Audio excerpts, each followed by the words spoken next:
अध्यात्म विज्ञान कोई धर्म या संप्रदाय नहीं है, ये स्पिरिचुअल साइंस है जो कुदरत के कानून पर आधारित है। ये विज्ञान पूरे ब्रह्मांड के सभी रहस्यों को उजागर करता है और जीवन के सभी पहलुओं को समझने के लिए एक नई दृष्टि देता है। इसी को आर्ट ऑफ विजन कहते हैं, दुनिया को देखने की एक नई दृष्टि, जो अध्यात्म विज्ञानी परम पूज्य स्वामी श्री कमलेशानंद जी के निर्देशन में सनातन सत्य का अनुसंधान कर हमारे जीवन को प्रकाशित करे। जय सच्चिदानंद। हम जो भी कर्म करते हैं स्वामी जी, काम करते हैं, क्रिया करते हैं, उसमें हम विज्ञान की दृष्टि को कैसे लागू करें? जैसे हम सुबह से लेकर के रात तक का जो दिनचर्या में करते हैं, उसमें हम विज्ञान को कैसे लाएं? जैसे यह पंखा चलता है, लाइट चलती है, ये कैमरा चलता है, ये लैपटॉप चलता है, ये सब फैन चलते हैं, आप समझ, ये स्पीकर चलता है, ये भी चलता है, ये भी चलता है, ये सब कुछ चलता है। हमको मालूम होना चाहिए ये सब साधन पावर से ही चलता है, और सभी साधनों में वैल्यू किसकी है? पावर, वो इसका प्राण है। अगर पावर नहीं हो तो ये सब क्या है? डेड है, समझते हैं? उसकी कोई कीमत, उसका कोई रोल समझ में आया? जी आया कि नहीं आया? तो ये सभी चीजों देखते समय हमको वैल्यू पावर की समझ में आनी चाहिए, तभी हम वास्तव में इस चीज को सही ढंग से समझ रहे हैं, नहीं तो नहीं समझता है। हम जो भी बाहर की चीजों को समझते हैं वो भ्रांति का ज्ञान, वो भ्रांति का मतलब रिलेटिव सत्य, और भ्रांति निकालने का मतलब सनातन सत्य को समझना। तो बिना पावर कोई भी इलेक्ट्रिकल आइटम काम कर नहीं सकते। तो वैल्यू किसकी होनी चाहिए? पावर। कार आप 2 लाख की लाओ, 20 लाख की लाओ या 2 करोड़ की लाओ, वो मशीन की कीमत है। मगर कोई भी प्रकार की 2 लाख की कार है या 2 करोड़ की कार है, बिना पावर, बिना पेट्रोल, तो कीमत किसकी होनी चाहिए? पेट्रोल की। आप समझे? तो इसको कहते हैं मर्म। और कार चलती है 2 करोड़ की है, इसीलिए वो भ्रांति का ज्ञान है। क्या है? ऐसे ये हमारा जो शरीर है उसमें विचार होते हैं, मन के अंदर जबान से बोलते हैं, क्रिया करते हैं, हम इसी को देखते हैं। क्या करते हैं कि मेरे अंदर अच्छे बुरे विचार आए, मैंने अच्छी बुरी जबान बोली या सही या गलत व्यवहार किया, ऐसे सामने वाले को भी हम देखेंगे। यह ज्ञान है। क्या है? वास्तव में अंदर आत्मा है तो शरीर है, और शरीर जो है वो पिछले अवतार के कर्मों की भुगतान के लिए मिला है। तो इस शरीर के पास कोई फ्रीडम नहीं है, और फ्रीडम नहीं है तो आप इसको परिणाम के रूप में या कुदरती रचना के रूप में देखो, अच्छा बुरा दोनों। तो फिर बंधन, और सामने वाले को देखें, वो भी कैसा देखने का? कुदरती रचना। तो फिर राजपूत होगा, मालिक की बात होगा, कर्ता भाव होगा, देहाध्यास होगा, क्योंकि शरीर भी किसका है? कुदरत का है। चलाने वाला भी कौन है? अंत करने वाला भी। और मैं मन वचन काया से मुक्त ऐसा शुद्ध आत्मा। अगर ये दोनों दृष्टि रहेगी, ज्ञान और दर्शन, तो अज्ञान निकल जाएगा। अज्ञान निकल जाएगा तो नए कर्म, बस। इसके अलावा कौन सा रास्ता हो सकता है बताइए? इसके अलावा कौन सा रास्ता हो सकता है? वो आपने पढ़ा है, सुना है, तो बताइए। ऐसा कहा जाता है कि सब जो है ईश्वर की इच्छा से हो जाए, तो इसलिए हमें उसमें मालिक की भाव नहीं रखना चाहिए। चोर भी यही कहता है कि मेरे ईश्वर की इच्छा से मैंने चोरी किया, फिर भी जेल में तो डालते हैं जो इसको, जी बोलते नहीं है, तो ये बात साबित नहीं होती है। अगर ईश्वर की इच्छा से होता है तो फिर मैं जिम्मेदार क्यों? बोलिए नहीं। तो फिर क्यों? ये तो गोल गोल बातें हो गई। इच्छा उसकी और भुगतान मेरे को। बोलते नहीं। शादी होती है ईश्वर की इच्छा से और गाड़ी मेरे को खाने की। बोलते नहीं। ईश्वर की इच्छा से मेरे को गाड़ी खाने की कि मेरे कर्मों से खानी पड़ेगी। बोलते नहीं। अपने कर्मों से। यही तो भ्रांति है। जब बातें सच्ची समझ में नहीं आती, यही तो भ्रांति है। तो ये जो मनुष्य शरीर है स्वामी जी, तो ये हमारे पूर्व जन्म के कर्म के अनुसार से मिली है। तो क्या हम पूर्व जन्म में भी मनुष्य ही थे? बिना मनुष्य कर्म बंद होता नहीं। मैंने पहले भी बताया, मनुष्य के अलावा पशु पक्षी प्राणी का जीव, देवलोक का जीव, नरलोक का जीव कर्म चार नहीं कर सकते। बताया कि नहीं बताया? तो ये भुगतान जो अभी कर रहे हैं उसका कर्म कब किया होगा? पिछले कौन सा भाव में? मनुष्य। और कोई ऑप्शन है? तो और कोई ऑप्शन है? नहीं। और कोई ऑप्शन है? नहीं। तो फिर क्यों बोलने की जरूरत है? कोई ऑप्शन ही नहीं है तो फिर ऑप्शन है तो कहेंगे मनुष्य को हो, देवलोक में हो, मगर यहाँ है ही नहीं। तो फिर इसमें प्रश्न उठता है स्वामी जी, जैसे कि हम यदि मनुष्य हैं और हमने ठीक कर्म नहीं किया तो पशु बन जाएंगे, सब मान्यता। तो फिर उसके बाद मनुष्य कभी नहीं बनेंगे क्या? क्योंकि हम कुदरत का कानून नहीं जानते हैं। आपने तो लॉजिक लगा दिया और आप समझ गए कि स्वामी जी अभी उलझन में पड़ जाएंगे। मगर ऐसे तो लाखों करोड़ लोग आ गए मेरे सामने, तो मेरे प्रश्न से वो फिर वो उलझन में पड़ गए। तो कुदरत का कानून को पहले समझो। मनुष्य भाव में ही कर्म बनते हैं और मनुष्य भाव के अंदर एक मनुष्य कुदरत के कानून के मुताबिक या तो एक वर्ष का कर्म चार्ज कर सकते हैं या तो ज्यादा से ज्यादा 8 भाव का कर्म एक मनुष्य भाव में बना सकता है। क्या बताया? रिपीट कर दो। या तो एक वर्ष का या फिर 8 ज्यादा से ज्यादा 8 वर्ष का भाव बना सकते हैं। हाँ। कितने मनुष्य भाव में? एक में। अभी मिनिमम एक वर्ष का कर्मचारी हुआ तो नेक्स्ट वर्ष कंपल्सरी मनुष्य का। 2 भाव का कर्मचारी हुआ तो एक मनुष्य के अलावा होगा और दूसरा कंपल्सरी मनुष्य का होगा। और 8 भाव का कर्मचारी किया है तो 7 भाव मनुष्य के अलावा कोई भी हो सकता है, मगर 8वां तो मनुष्य का ही होगा। यानी 8वें भाव के कर्म का चार्ज किया है और इसीलिए वापिस कैसे आएगा वो प्रश्न कभी उठने नहीं चाहिए। आ गया? पक्का? ये सब मानव कुदरत के कानून को हम नहीं मानते, नहीं जानते, यही तकलीफ है ना। और हम धर्मों की श्रद्धा को मानते हैं, हालांकि वो श्रद्धा है। तो स्वामी जी जैसे मोक्ष के लिए कोई भी पुण्य कार्य नहीं करना चाहिए। पुण्य का जो कार्य होता है वो नहीं करना चाहिए। किसको पुण्य कहोगे, किसको पाप कहोगे? जिस कर्म से दूसरे को लाभ होता है, दूसरे जीवों को, वो कहते हैं, और जिससे दूसरे की हानि होती है वो पाप। तो रामचंद्र जी रावण के साथ युद्ध करके लाखों लोगों को मिटा के मोक्ष में क्यों गए? इसका उत्तर देना पड़ेगा। क्योंकि नहीं, आपने तो मेरे को परिभाषा बताया, किसी को दुख होता है वो पाप है, तो मार दिया वो दुख है कि नहीं है? तो पाप है कि नहीं? तो मोक्ष में क्यों गए? क्योंकि जैसे आपने बताया कि मैंने बताया, आप क्या मानते हैं वो बोलो ना। मैंने जो भी बताया मैंने क्या कहा? आपने जो पढ़ा है, सुना है, पास में विजन था, दृष्टि था, इसलिए वो गए।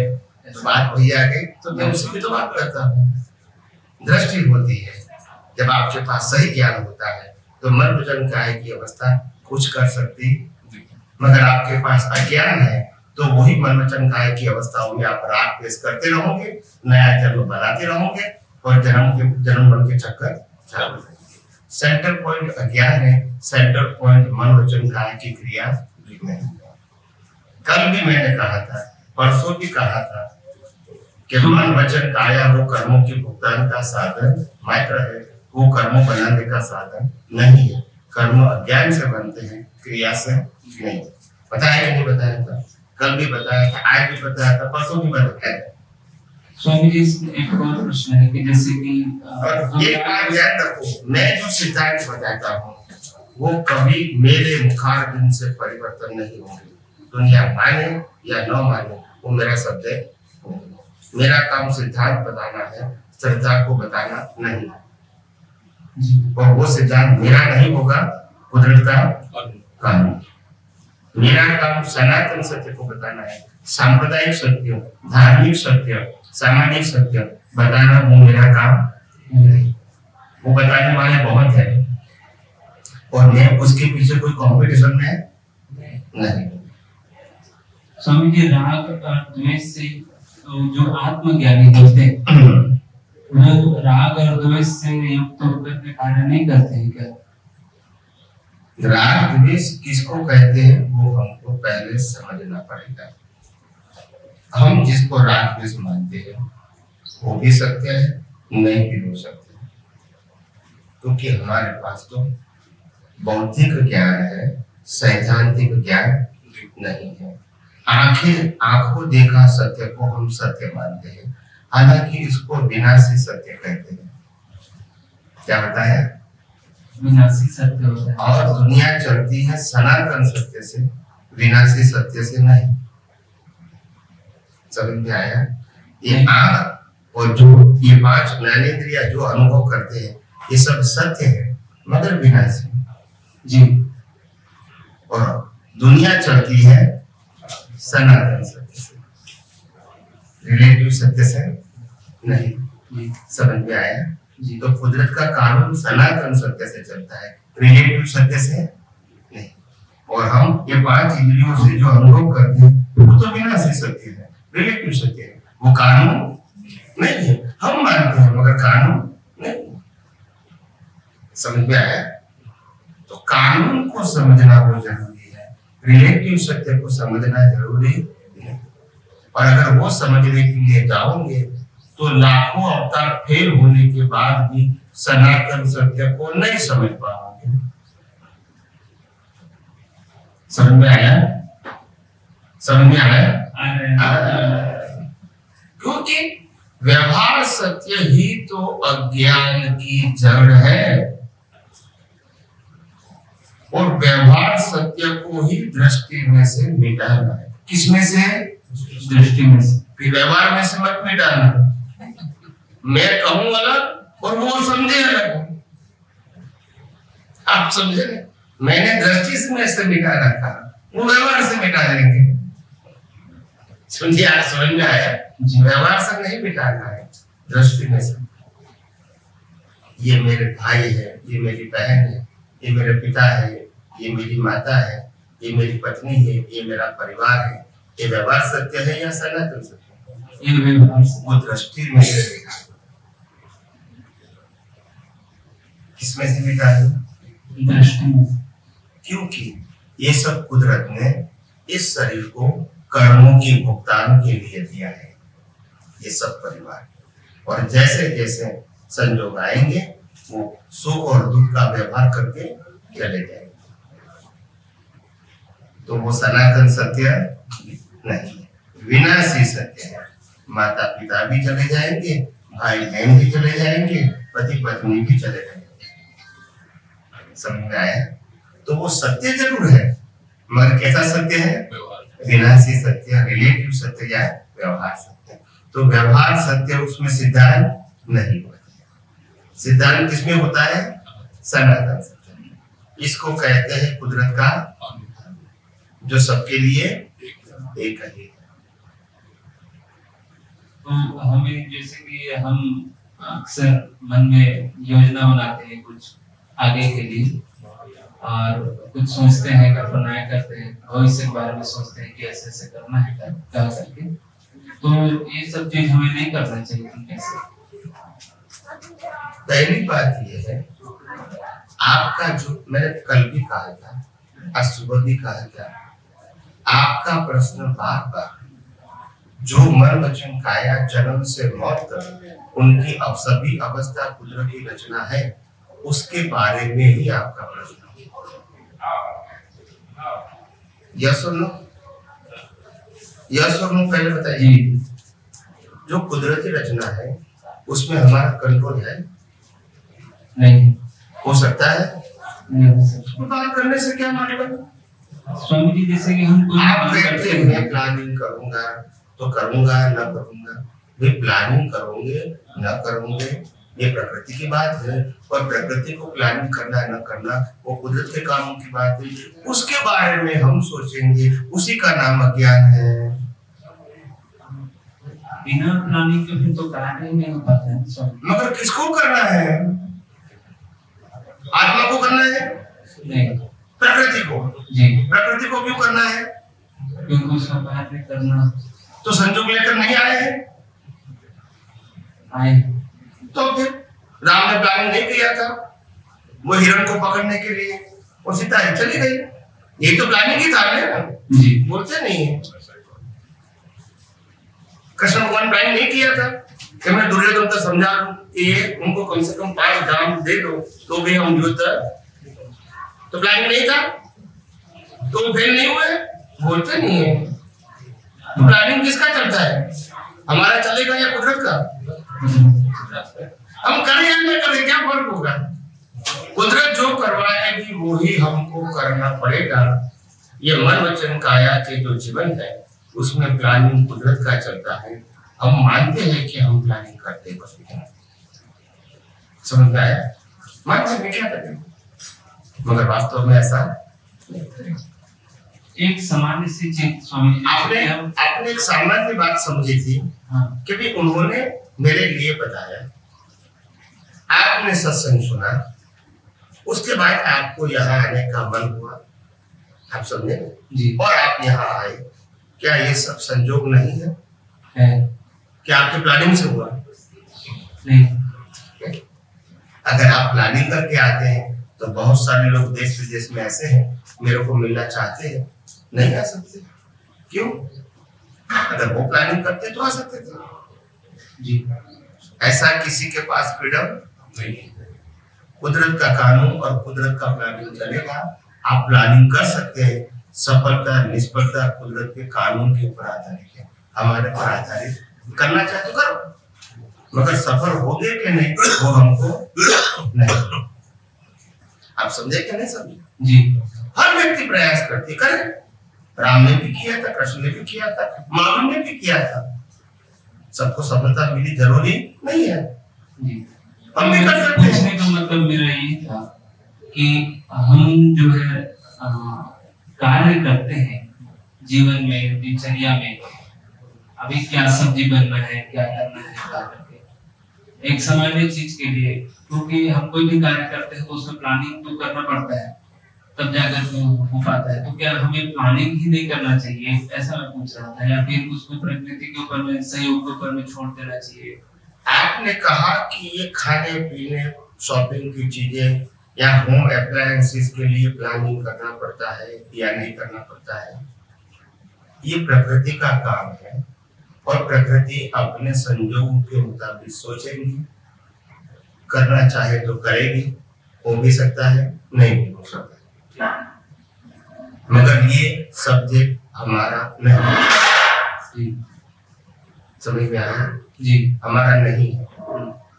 हमें बस इतना ध्यान रखना है कि हम प्रकृति जो कुछ भी कर रही है, भुगतान के रूप में, प्लानिंग के रूप में, सोच के रूप में, स्पीच के रूप में, एक्शन के रूप में, सभी को हमको कुदरती रचना देखना, यही हमारा मात्र पुरुषार्थ है अज्ञान को मिटाने। और कोई पुरुषार्थ की आवश्यकता अज्ञान को मिटाने के लिए नहीं है। अगर ये इसका कुदरती काल रचना का उपयोग नहीं किया, उसका दूसरा ऑप्शन है अज्ञान और इनटू इन्वर्टेड कॉमा रिलेटिवशिप, जिसमें डूअरशिप ओनरशिप छुपा हुआ है और वो डूअरशिप ओनरशिप से राग द्वेष होना बट नेचुरल है और वो राग द्वेष से कर्म बनना स्वाभाविक है और वो कर्म से जन्म मरण होना भी स्वाभाविक है और कोई रास्ता